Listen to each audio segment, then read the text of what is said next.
Thank you for joining the Disruptive Innovation Festival, the world's largest online festival of ideas that asks the question, what if we could redesign everything? Betting on remanufacturing to scale up a circular economy seems like a no-brainer.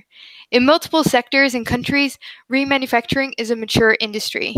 Yet, remanufactured product sales represent on average only 2%. Today, we will be exploring what actions can spark the system change needed to fast track the growth of the remanufacturing industry.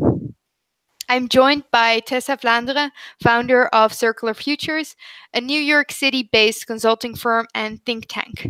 She recently authored Accelerating Growth of the U.S. Remanufacturing Industry, a stakeholder guide, and she co-founded the Circular Economy Network. Besides all of this, she has supported a broad range of organizations in catalyzing and accelerating the growth of circular businesses, building on her experience as an engineer in new product development and manufacturing operations. Tessa, it's wonderful to have you here on this DIF on Air session. And let me kick off immediately with the first question. Remanufacturing, what is it? Thank you so much for having me and for the introduction. Remanufacturing, yeah, we can get into the academic definitions of what it is. I tend to want to stay away from it because just to keep it very understandable. We all know what manufacturing is, right? It's getting virgin resources and transforming those into parts, those parts into modules, modules into products. Now, remanufacturing does the same thing, produces the same output, but the input is a used product or a part or a module instead of virgin resources. Great. So that is the context for now. I'm actually going to give you opportunity to give your presentation on remanufacturing. We will come in with questions, and I would also like to encourage all the DIF viewers of this session to post their question in the discussion box on the right-hand side of this session page, and you can also post your questions using hashtag ThinkDiff. So now over to you for now, Tessa. Okay, thank you. Yeah, I'd like you all to think about an object, an everyday object.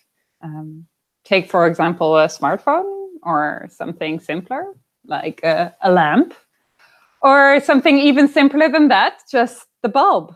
This is a LED lamp bulb. And think of all its parts. The glass, the rim here, the LED element inside. And if you look well, there's even a little circuit board somewhere in there. And then think of all the materials that make up these parts. You probably have no idea which materials make up the parts, at least I don't. But the longer you look, the more you realize how rich and complex it is. And then I want you to imagine that you have never thought about how this was made before. You're looking at this bulb and wondering how it came to be. And imagine you ask somebody very smart and knowledgeable, what is the easiest way to make this bulb? And that person would explain to you that the easiest way to make it is to make it from scratch. So dig through rock to get ounces of metals and barrels of oil, to refine it, to then transport it to the other side of the world, where it's turned into useful alloys and plastics, may be molded into a part, and then transported to another part of the world where it's assembled into this beautiful product, and then again transport it to even bring it to me or to us as users. And that is the cheapest and easiest way to make this. And that even when you have a used bulb right in front of you. Now, the irony is that it's not actually always true. In many cases, it's actually cheaper to make a new product with a used one, to make a new bulb with a used one, a perfect new bulb, or a new car with a used car, or a new smartphone with a used smartphone. And yet, as Emma already said in the introduction, only 2% of all products that are manufactured and sold are remanufactured. 98% are made from scratch. Yeah, to me, remanufacturing used to be the lesser known of all the remaking strategies presented in the Ellen MacArthur Butterfly. In 2015, I was working as a program manager for the Circularity Center in Rotterdam, which was a collaborative effort between public and private partners in the Netherlands.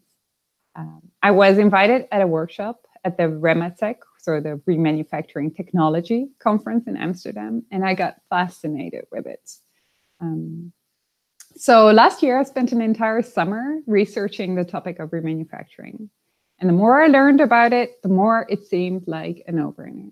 I looked at it from all kinds of stakeholder perspectives and asked, what's in it for them? What's holding them back? What can we learn from the front runners in remanufacturing? And I wanted to share some of my insights with you today. So let's start with the end user perspective, with ourselves, the customers. We are the demand, right? What is keeping us from buying remanufactured products? Who doesn't want a product that has the quality and reliability of a new one, but was produced with much fewer emissions, with much lower resource usage, and creating much less waste, and often comes at a lower price too? It seems like such an easy sell. So there is a huge potential for an increase in demand for remanufactured products. But how do we unlock that demand as a driving force for the industry? To answer that question, I looked into all kinds of customer profiles, so large institutional and business customers and small businesses and individuals. And I found that to become an engine for industry growth, customers need three things. First of all, they need to know the option exists. We need to know that there are ways to make a product in their second or third life as high in quality and as reliable as in the first one. And second is we need to trust that product or the supplier. If we came across a remanufactured product in the store today, we would probably still be hesitant. And why is that? Because we don't know for sure if it's going to perform as well as a new one. We don't necessarily trust that this product is as good as new. And guarantees can help in that sense. But also risk sharing and performance contracts can address this issue of trust. But service contracts are not as common for small consumers. And assessing this risk can be difficult because we don't really have the information or transparency that we need to compare all the options that are presented to us. So the third thing we really need is to be offered something that is better than our current go-to choice. We need to be offered something that has a lower total cost of ownership than the new product, or we need something that allows us to extract more value from it. And that can be realized through a simple proposition of we get a higher quality at lower price. That gives us a lower total cost of ownership. But it can also be realized through a more innovative value proposition, such as a service-based proposition or a full product as a service proposition. We will see a couple of examples of this when we're going to discuss the role of companies. It's also very important to recognize here that there is a great diversity of what customers perceive as valuable. And this changes in time, and you can influence it. So, for example, customer demand for sustainable products is on the rise across the globe. a survey done by Nielsen Company in 2015, 30,000 respondents in 60 countries, indicates that 66% of respondents across regions and across income levels are willing to pay even a premium for sustainable goods if doing so ensures that they can remain loyal to their green values. So green can also be a source of value creation. So we need three things. Just to ask a question on that one. Do you also think that there is quite a barrier in that area of, returning the product and, being unsure how to do it, or if there are costs involved, and investing that kind of time into, the end of the life of, the product for the user? Do you think that's a main barrier? It's definitely a barrier. I see it mostly as a barrier for the companies, though, but also for the user. The thing is that as a user, you can still return your product, but if there is nothing done with it, then that is not the, let's say, the core issue. If there's a market for these products, and companies find a way together sometimes with public partners to develop this infrastructure to get the products back, that is definitely a very important part of solving the puzzle. Yes. So it goes both ways: customer side, public side, and business. Is that answer? Okay. Yeah, I do understand that, it's as well for, the user and the company, it's a barrier. Do you think in the future there would be maybe a centralized type of system in place for that to address this, on a bigger scale? Because I can imagine that, if you have a laptop and you have a phone and you have a washing machine, you need to have all that type of information together of all these different products. That is quite a hassle. It could be, but I personally think, and this is my personal opinion, that there will be a great diversity of return channels, just like there is a very large scale of retail channels.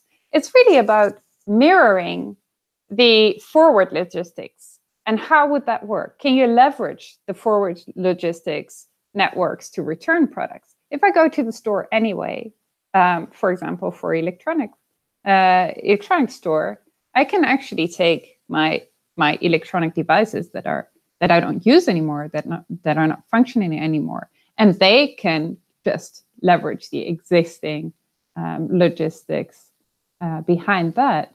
Whereas for other products, that is not feasible. It could be, it could not be. So I see a range of options depending on the size of the equipment, depending on the channels through which you got it.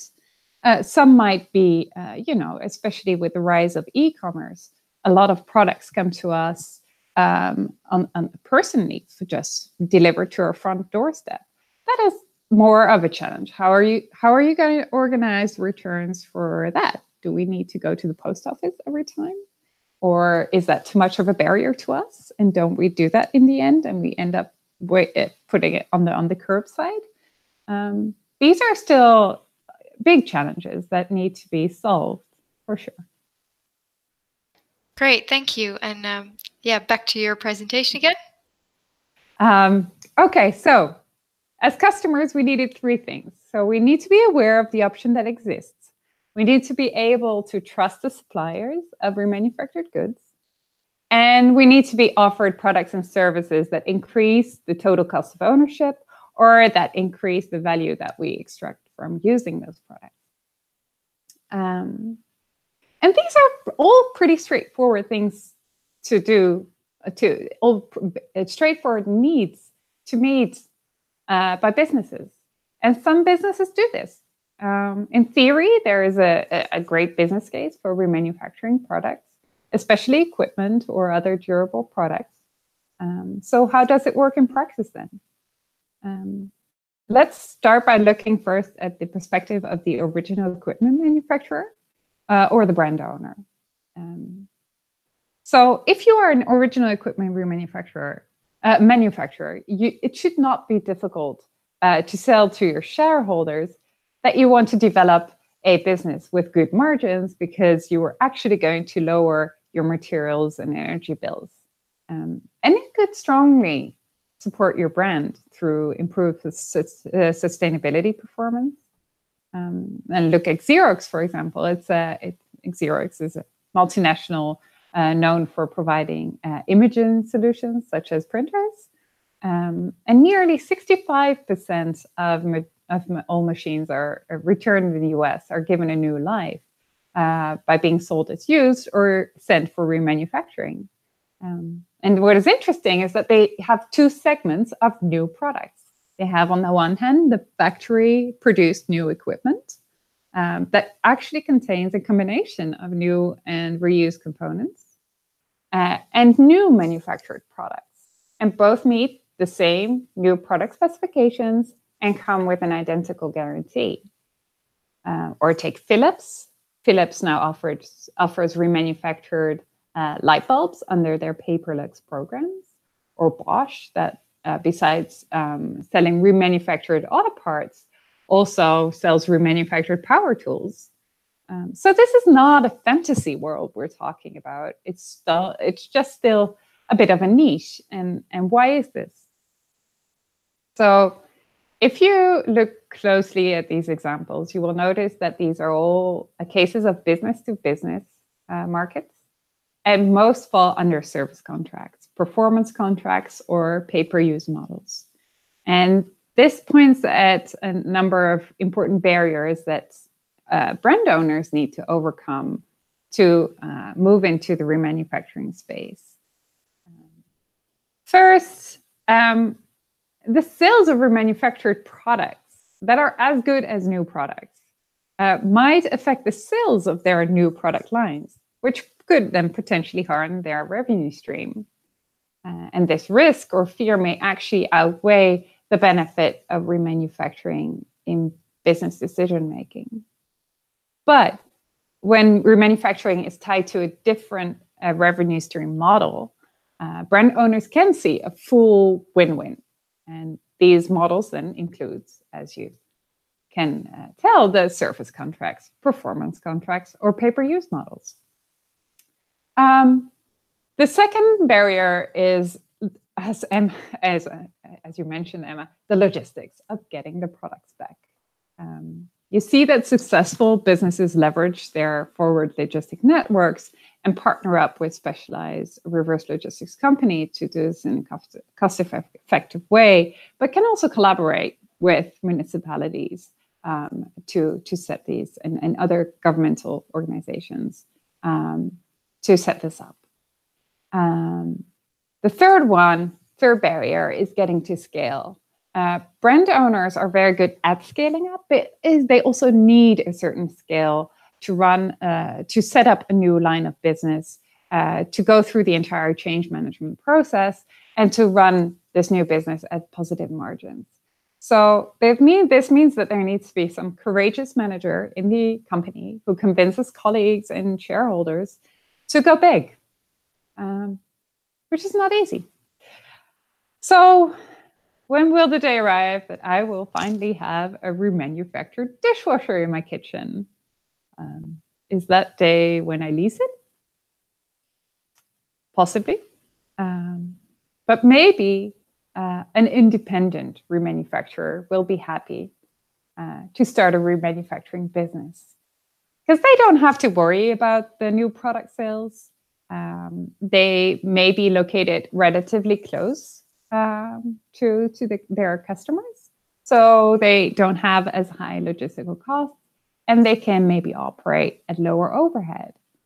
So they need less scale than a large brand owner to make the business case fly. And especially with new product segments, you see that it's the independent remanufacturers that tend to be the first ones to develop the market. An example of that is a cartridge remanufacturer, Dynamic Cassette International in the UK. They have the capacity to remanufacture 2.5 million cartridges per month, and they sell it under their own brand. You also see remanufacturers move into the space of fitness equipment, restaurant equipment, and software.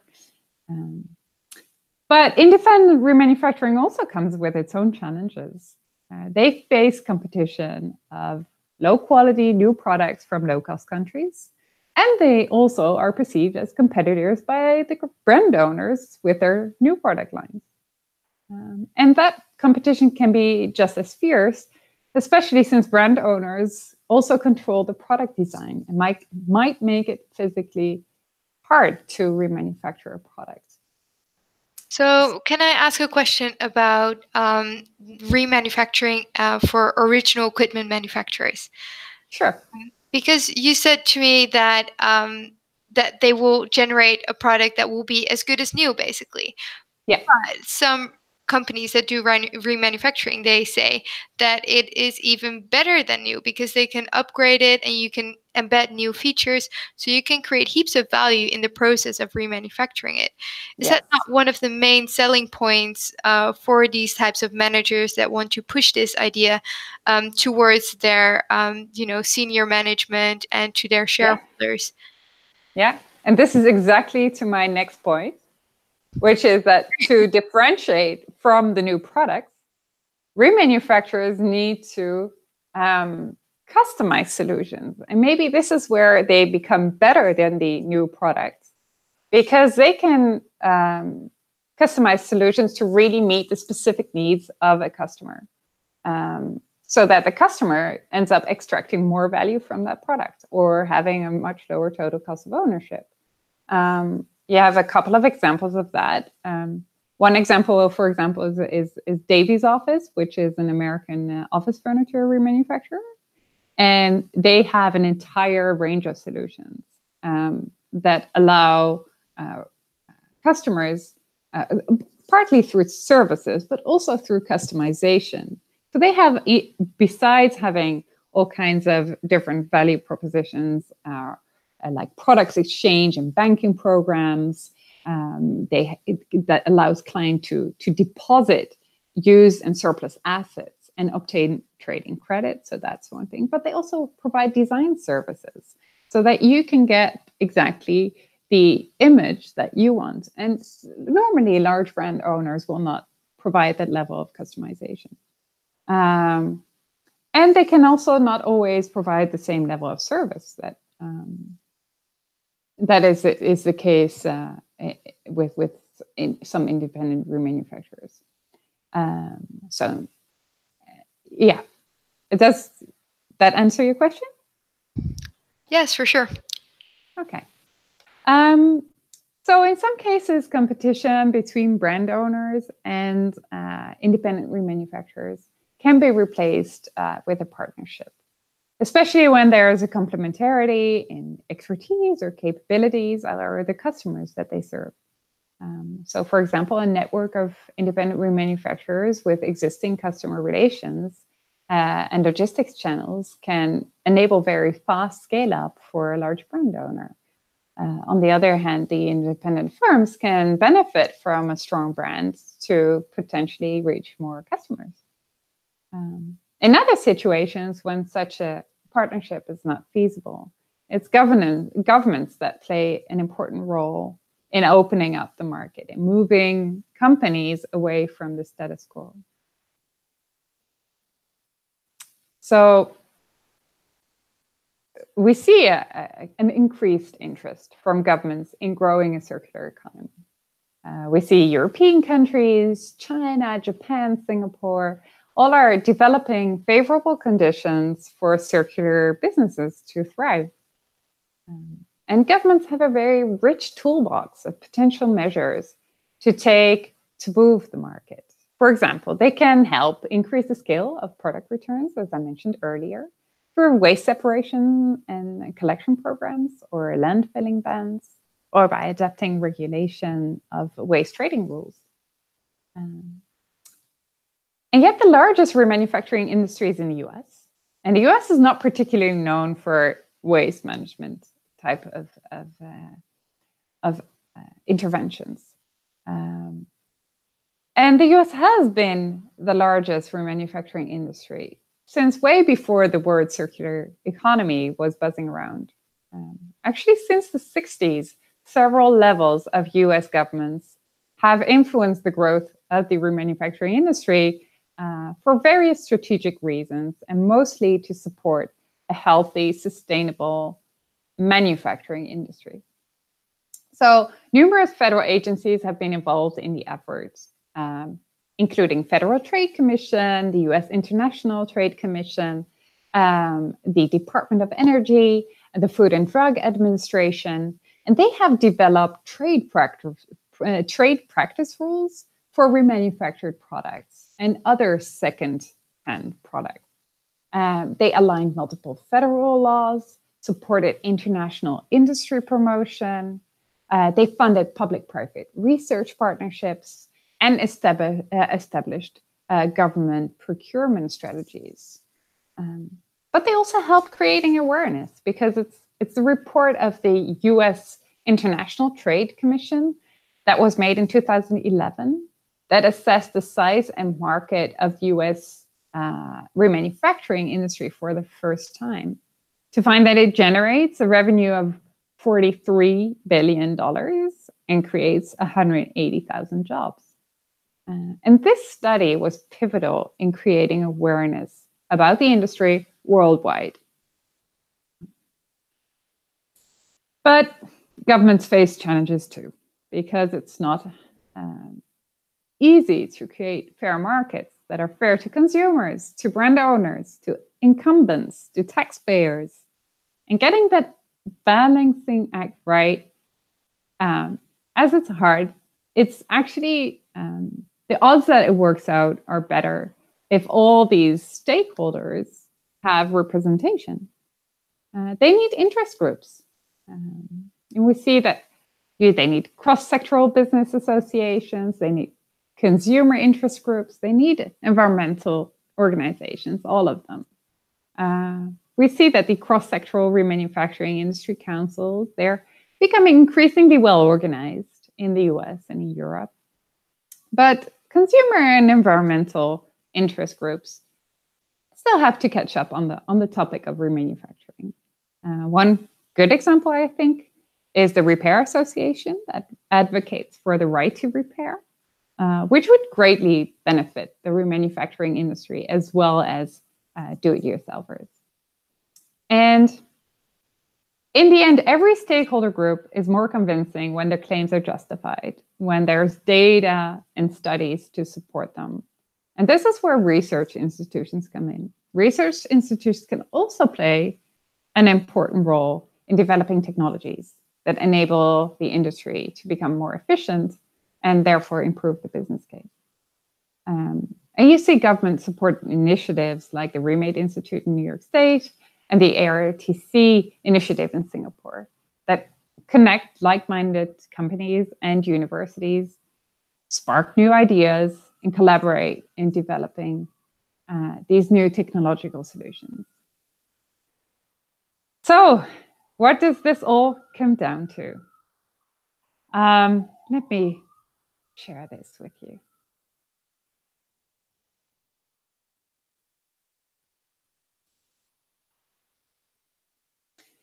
Consumers need businesses to offer them the remanufactured products. We need governments to create the favorable conditions. Who need interest groups and research institutions to support decision-making. Who need input from companies and consumers and governments alike. So basically, we all need each other.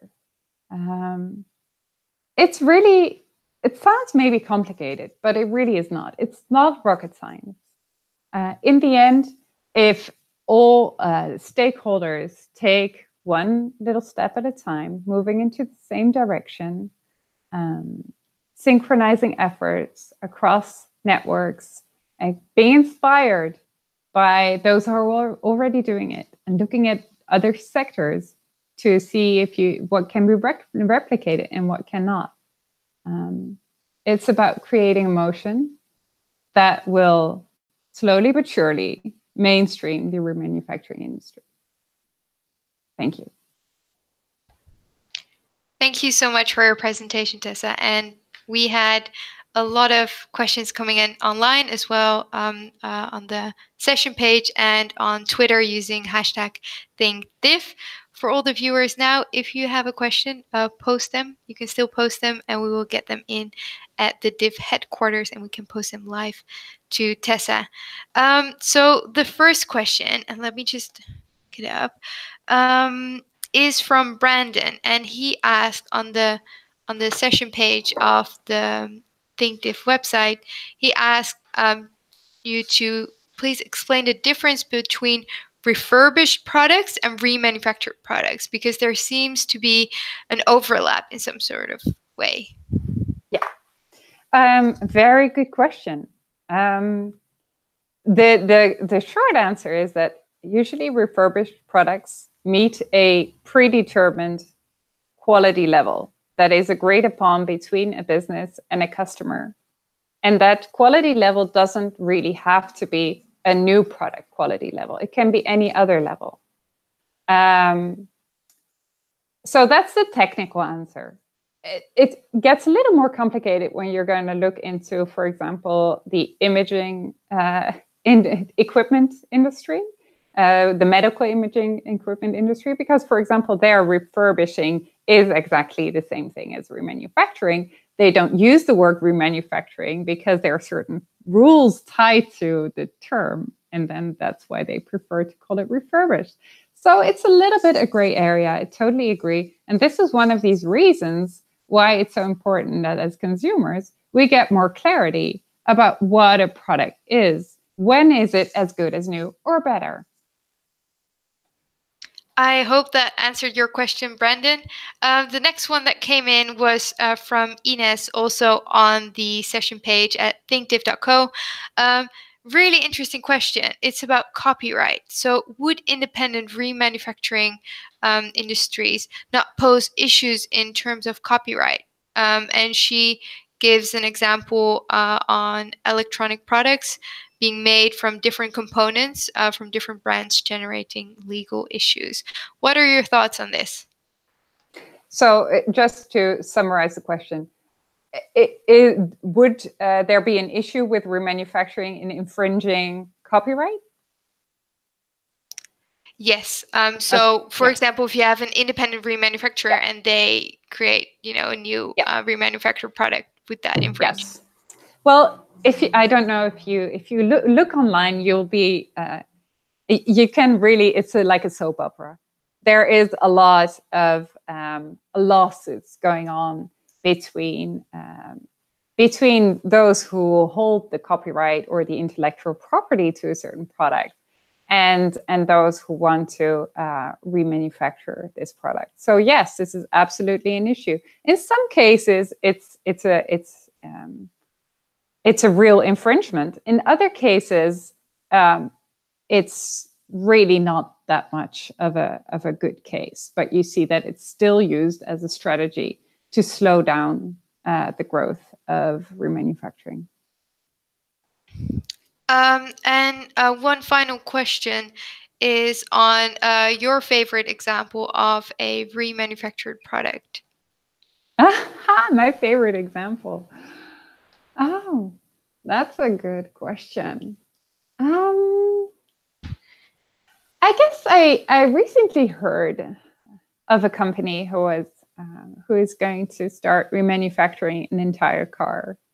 The automotive industry is the industry where remanufacturing is most common and has been for a long time. So it's a very mature industry, but it's mostly around parts.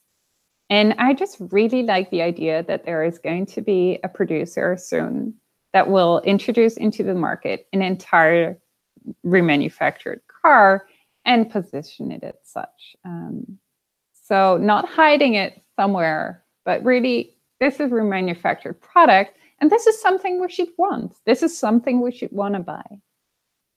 And don't you think there is a risk in, for example, remanufacturing a car if we enter this new era of, what will mobility even look like? Maybe the same for fridges. Do you want to remanufacture them, or do you really want like either a very hard upgrade so their efficiency increases, or do you want to recycle them? Are there examples that remanufacturing is actually not the way to go? So the fridge example is very interesting, and I found an academic study that really goes into detail on that. That even a fridge, if you remanufacture a fridge from with a model of 15 years ago, and especially fridges, most of the energy usage is actually during its lifetime usage lifetime, and not so much in the production of the materials and the parts. But even in that case, it was still a 10 to 20% energy saving and material saving and emission reduction tied to remanufacturing versus buying a new fridge. So it depends, and this is where it's important that there's researchers involved in this effort of going through these life cycle analysis. In many cases, it will be favorable, but there are cases where it won't be. And what industry do you think will have remanufacturing as its next big thing? Like, which will be the next, significant industry which will move in this direction, do you think? Oh, interesting. I personally think it's going to be I hope it's going to be in household appliances. There's actually two industries possible. On one hand, you see in the business industries, you see, for example, Rematec is now trying to go into the space of remanufacturing windmills, wind turbines. So getting into the renewable space where there's already a culture of wanting to have a positive environmental impact. Remanufacturing solar cells, for example. These are or batteries. These are very important segments. I think on the consumer side, it's really household appliances that are the next thing. And then usually I think they would start with the higher value ones, but laptops, mobile phones, that is not going to last long before we get serious remanufactured alternatives on the market. I just hope that we're going to get good online channels that are going to be very transparent and in indicating what is just a used product, what is a repaired product, what is a refurbished one, and what is a remanufactured one. And what does that mean in terms of things we care about? So what quality, what environmental impact, how do they compare? And I think this is one of these areas where I hope information technology solutions are going to come up, and maybe small startup businesses are going to move into this space to provide platforms that really help in creating that transparency.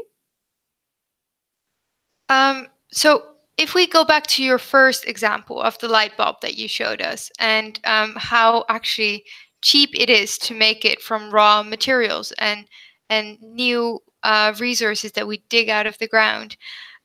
Matthew just asked a question on if there are any examples of, for example, financial measurements like taxes to overcome this gap between how cheap and how easy it is in the current system to make it from virgin materials, and how labor and like money intensive it is to get things repaired, remanufactured, refurbished. What are your thoughts on, bridging that gap? Yeah, this is a very important question. I think that it should always come back. I'm personally a very big fan of the XTEX project. If you've never heard of it, please look it up online. This is an organization that is looking into detail in what it would mean if you would shift the tax base on the taxes on labor to taxing resources in such a way that you end up with a neutral position on both on a macroeconomic and on a microeconomic scale. And they have done excellent work in really looking into detail how this should work in practice. And I really, very interested in the pilots that they're going to be running, or maybe are already running. I'm not entirely sure. But yes, this is important, and that would mean that is potentially really accelerating the entire movement. But I personally also want to stay away from having this attitude of like, if we don't have that, we can't do it.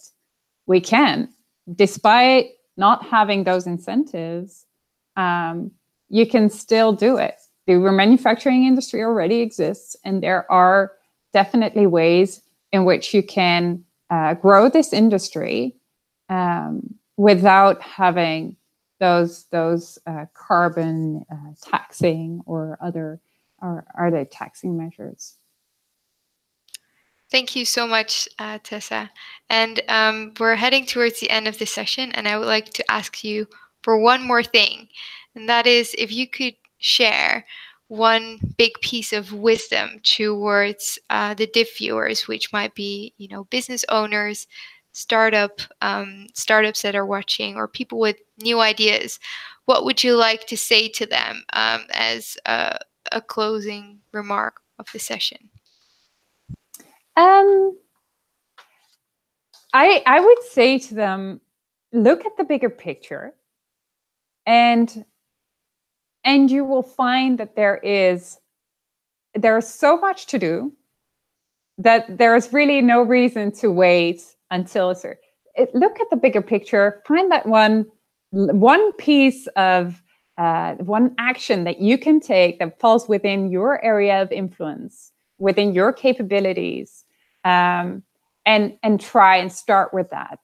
At the same time, make sure that you make aware of all the people that around you that you need to take these steps. Nobody can do this by themselves. No single stakeholder can do this alone. And I think usually entrepreneurs are very good at that, at having this idea, selling this idea, engaging all these stakeholders around them. This is what I need from you to move in this direction. I think if anybody across all these different stakeholder groups starts to do that, this is where I want to go, this is what I need from you guys, and then you all move in the same direction.